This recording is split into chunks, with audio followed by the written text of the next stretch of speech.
Hi folks, welcome to Set Apart Homestead.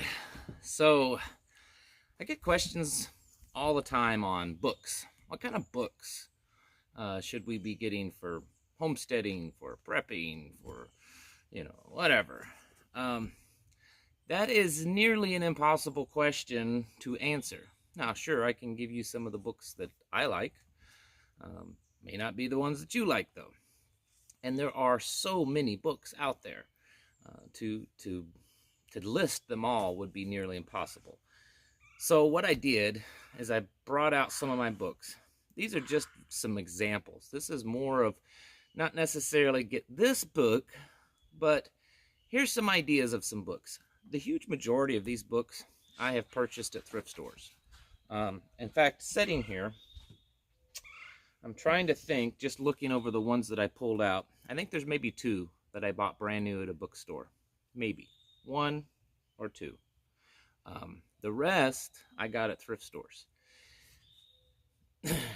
Took me a while to get a lot of these, but hey, you can do that. Go to used bookstores, yard sales, thrift stores, and you can really stock up. There's some really good books here. There really are. And some of them I would suggest, this is a book that you should get because it's a really good book. Mostly it's just to kind of give you an idea of some of the categories that you can get into. As far as prepping, while there are a few good books out there that specifically like very prepping, they market that this is a prepping book. Most of the things for prepping, food storage and things like that, you can find in a variety of other types of books too. So if you go to a bookstore and say, well, where's all your prepping books? They maybe look at you like, huh? Well, I don't know what, we don't really have a section on prepping. So let's get into it. The very first book, this one I do recommend, that everyone should have and everyone should read and know it really well, is the Bible. Yes. This is the best preparedness book ever written. All right, let's get beyond that one and get into some of these others. One of the books, some of you may be able to see it and recognize it. Let me pull this one out. Get people ask about this one all the time. You may not recognize this because this is one of the early printings and the cover was different. The newer ones were printed in a green cover. This is a Reader's Digest book. Remember back, some of you older folks will remember that back in the day, Reader's Digest used to produce a lot of books, especially how-to books. I don't think they do anymore, but who knows. Anyways, sorry, the sun's causing my camera to give fits trying to focus here. This is called Back to Basics. And like I said, this is one of the earlier printings, but I have probably owned at least 15 copies of this book. And every one of them other than this one, I have given away to people. People that, talk to me of an interest about homesteading, living off the grid, self-sufficient lifestyle, and even preparedness. This book covers it. Now, it's at kind of an entry level, although if you're more intermediate and stuff, you can still get something good out of this book. It doesn't go into extreme detail and depth of subjects, but this covers a lot.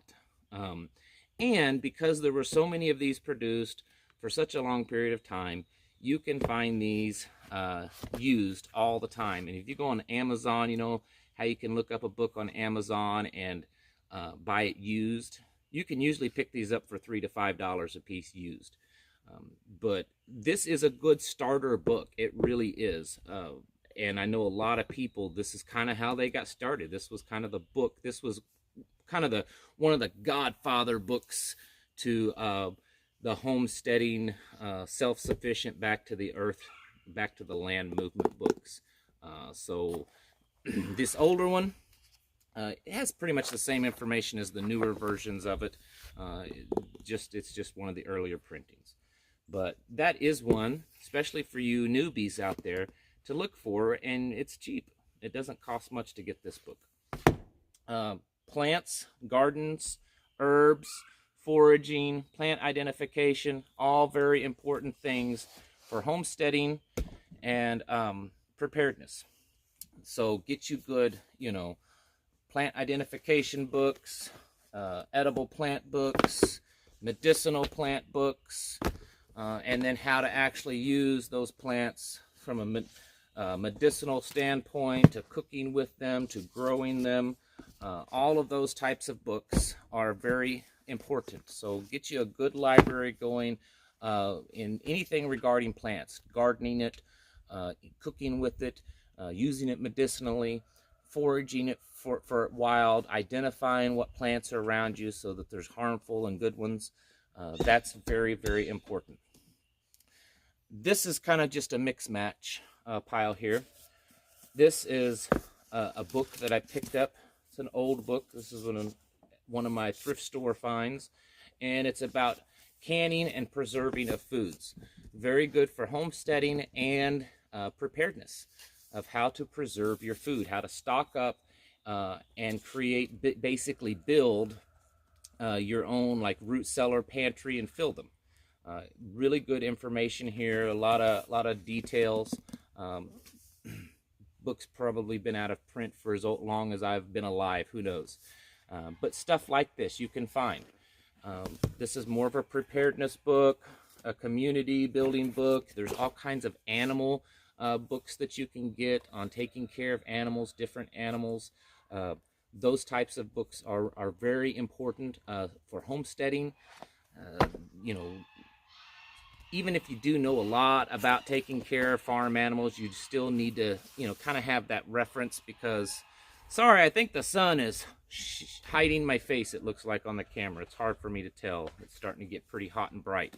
This is an old one, and when I say old, this book was printed originally, man, it's over 100 years old, I believe, if I can remember correctly. Anyways, 5 Acres of Independence. This was one of the very first books ever written when it comes to really being self-sufficient on the land. I'm trying to see here, so let's say 1935. So it's was printed almost 100 years ago originally. The book is not the easiest book to read. You know, it's not a real smooth reading book. It's very technical. But a lot of good information of how you can just be completely self-sufficient and independent on 5 acres. Of course, it's got to be the right 5 acres. You know, if your 5 acres goes like this and it's all rock, then you're probably not going to be able to live completely independent and self-sufficient on it. But with the right piece of land, this book, you know, goes in very good detail of how to develop that 5 acre plot into a, you know, a very good managed self-sufficient farm. These are some other ones that just some examples of things that I pick up at thrift stores. It's a series on how to build an earthship, you know, natural built homes. I've not used them, but hey, they come in handy. There's a lot of illustrations and diagrams and stuff in them. I think I paid like, you know, they've got $1 a piece on them. Maybe that's what I paid. I may have paid less. Who knows? But some good books and types of books to be looking for. How-to books, fixing stuff. This is one, a good beginner. Another Reader's Digest. Remember I said that they made a lot of this kind of stuff? Reader's Digest, Popular Mechanics, those types of magazines, especially during the 70s and 80s, produced, excuse me, produced a lot of this type of books. They even had like whole series, you know, like encyclopedia kind of on just basic repair and maintenance of vehicles and household appliances and stuff like that. Great to have because, you know, homesteading, and then when the poo-poo hits the fan, you're going to need to know how to take care of and fix things. So this is just one example of what you can get, and you can find these kinds of books whether used online or in a bookstore or thrift store for just almost nothing, you know, $1 or $2, and you may not need it right now, but if you ever come across a point in your life that you do need something like this, they can be very handy and can save you some money. Let's see, then these are some more of the specific homesteading books. These are great. People talk about them a lot. Foxfire books. I used to have the whole set, and I lent some of them out and never saw them again. So I need to finish out my collection again. Foxfire books are just excellent. There's so much information in them, and they're really entertaining to read, I think. Basically, the story, if I believe I have it correct, I think it was back in the 70s. It was some type of college group or professor or something that they went out into the Appalachians and interviewed just the old timers that lived in the Appalachian Mountains in the 70s and that truly lived off the land. And they had all these publications, these kind of a quarterly magazine, I believe, or newspaper or something like that, and they would put their stories and how they did things, how they lived off the land, you know, how they would tan hides and make leather, how they would make soap, you know, all that sort of stuff. And so, you know, how they'd make musical instruments, and there's just stories in here, folklore. They're fun to read, they're interesting, but there is a lot of great information. Now, I have seen these books sell for as cheap as $2 or $3 a piece and as expensive as, you know, $40, $50 a piece, because they've become quite popular, and I'm not sure if they are reprinting them anymore. I don't know that information, but I know that they were originally printed a long time ago, so they're probably in short supply, and they become quite popular with the new homesteading movement and you know, back to the land, the kind of that new movement, especially in the Appalachian Mountains. So if you can come across any of these, I highly recommend you grabbing them up, because aside from the knowledge that's in them, they're just really fun to read also. There's other books, you know, Guide to Self-Sufficiency. There's different ones. You can, you know, if you get on Amazon and type in self-sufficient books, I mean, there's just dozens. Every year, people put out more and more books. This one is from John Seymour. It's pretty good. Got some good information in it. There's lots of others that you can find that are really good. That's just one example. This is the book that I had done a video on a few weeks ago, and the book was falling apart, if you remember in the video. And so I took it completely apart, punched holes in it, put it in a big 3-ring binder. Dare to Prepare, you can go back and watch that video.